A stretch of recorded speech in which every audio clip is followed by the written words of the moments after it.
What's up, what's up, what's up, what's up, what's up, hey, what's up, what's up, it's Transformation Tuesday. Well, what's up, I'm here in Las Vegas supporting Malcolm, my husband, in his transformation into becoming a great, awesome, wonderful, amazing coach. So we're here at a training, so I had to come to you today because it's the Sunday summary of what we've been talking about on Transformation Tuesday. I'm Nisha Elliott, I am your host and owner of Transformation Tuesday. And we are going through the book Intentionally Made. Again, mine is all bent up because I'm reading it and looking at it and making sure I'm prepared for our Tuesday sessions. So this Tuesday on Transformation Tuesday, either on Facebook or Instagram, Transformation Tuesday on Facebook and the number 2 ZDAY on Instagram. We were on page 24. We're in chapter 3. It says, so for us to be what we were intentionally made to be, we have to have the power to stand in our greatness. So often people try to live a life they were not given the power to live. So I think that is super duper powerful.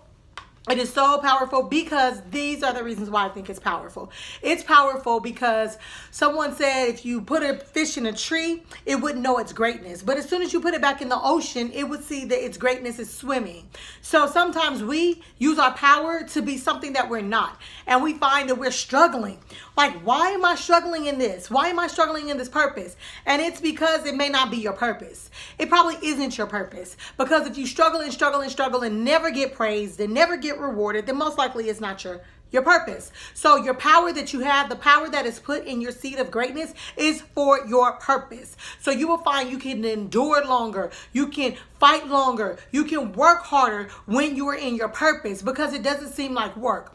So there's a saying, and it's in my book. I have lots of sayings throughout my book. One is, if you love what you do, you never, say never. I always tell you to say never, right? You never work a day in your life if you love what you do. But if you're hating it and you're using your power, meaning you're intelligent, it doesn't mean that it's your brute strength that's your power, but it means the power that drives you, your intelligence that drives you to be successful, your desire that drives you to meet a goal or to fulfill a goal. And so when you are just drained and tired and exhausted and you wake up and you hate doing what you do, then most likely it's not your purpose. But if you're tired and exhausted and drained and you're loving every day you're revived to do it again, that might mean you are in your purpose. And that's if you're doing good for the world. If you're doing something negative, then that should not be your purpose. The purpose that you have is God-given, and it's to bless the world, and it's to help people. So power, having the power and the strength and the ability to keep moving forward. So some people drain you from your power. They're always trying to use you to do what they need you to do. They see you are all in your purpose, and they want you to always use it for them. That is not how you use your purpose. You use your purpose to give and to support. But when you feel like someone is using you, I tell you to seek your consultants. Seek who you have around you to say, what do you think about this? This is how I'm feeling. I'm feeling some type of way. So your seed of greatness has intuition as well. Like if you feel like something is wrong or you feel like something isn't right, you want to look into it and you want to receive from that intuition that you have, because that's a part of your power that you have. So again, so for us to be what we were intentionally made to be, we have to have the power to stand in our greatness. So often people try to live a life they were not given the power to live. So chapter 3 is entitled Intentionally Made with Power. So that was in your seed of greatness when you were born. And throughout this chapter, as we read through, you'll find out how to gain your power. Some people don't realize how they can gain their power. They just know and desire to do some things, but they don't understand how to gain their power. And we're going to go through that throughout this chapter. So I'll share with you a little bit about some of the skills that I have. I like to organize. I like to plan. I like to help. I love teenagers. I didn't used to love teenagers, but I love working with the teenagers. I also love working with the little kids. I like to work with the little kids. So one of my powerful skills is directing the kids choir. So I direct the kids choir at my church, and that's one of my skills. That's one of the things that I love to do. I just love to direct the kids choir.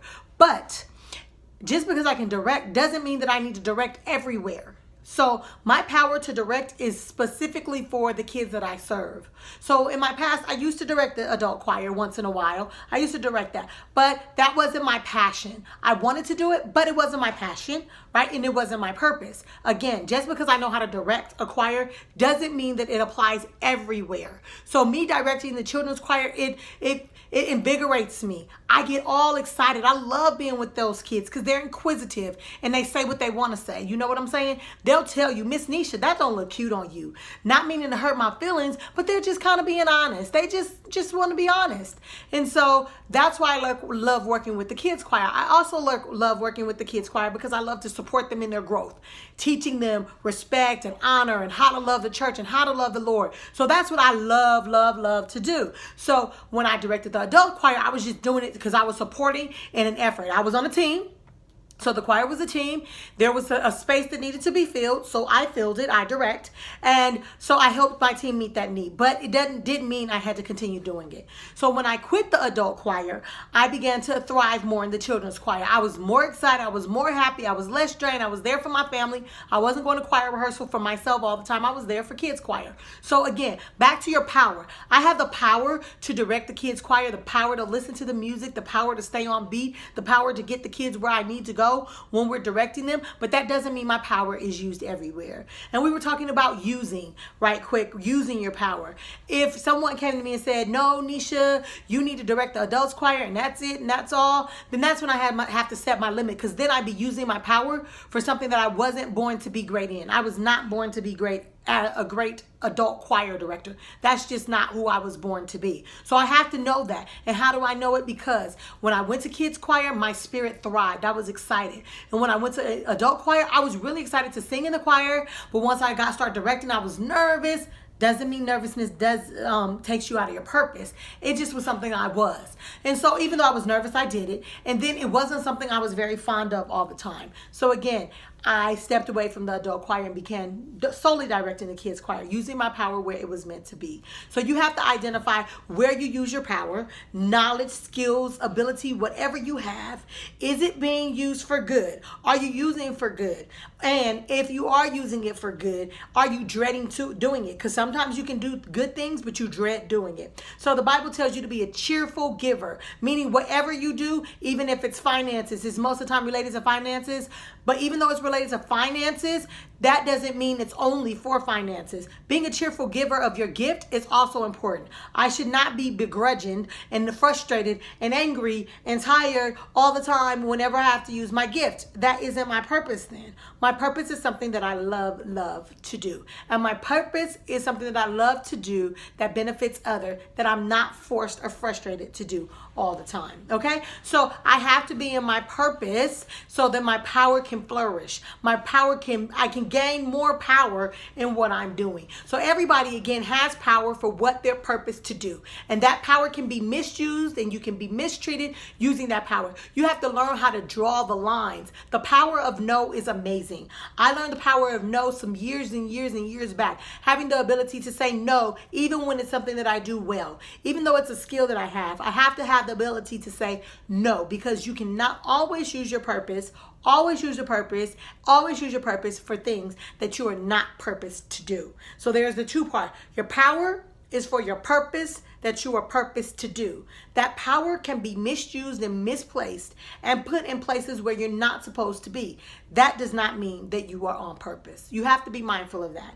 So as we move through chapter 3, we will talk more about your power and your purpose, because my goal on this earth is to get everybody to their greatness, or help people, or let people know that they were born to be great. That's my purpose on this earth. However I seem, or I'm blessed to do it, even though I do seek the Lord's advice all the time, sometimes I don't hear from him. That does not mean that I'm not in the right direction. Maybe he's just watching. So what I will say is this, is that you need to spend time being quiet, learning to find out what your power is so you can use it for your purpose. As we move forward with this book, I want you to get to your purpose, because you were definitely intentionally made, and you were intentionally made with power. I love you so much. You know, even though it's Sunday, our Sunday summary, it's still Happy Transformation Tuesday. Smooches, mwah, and I'm out.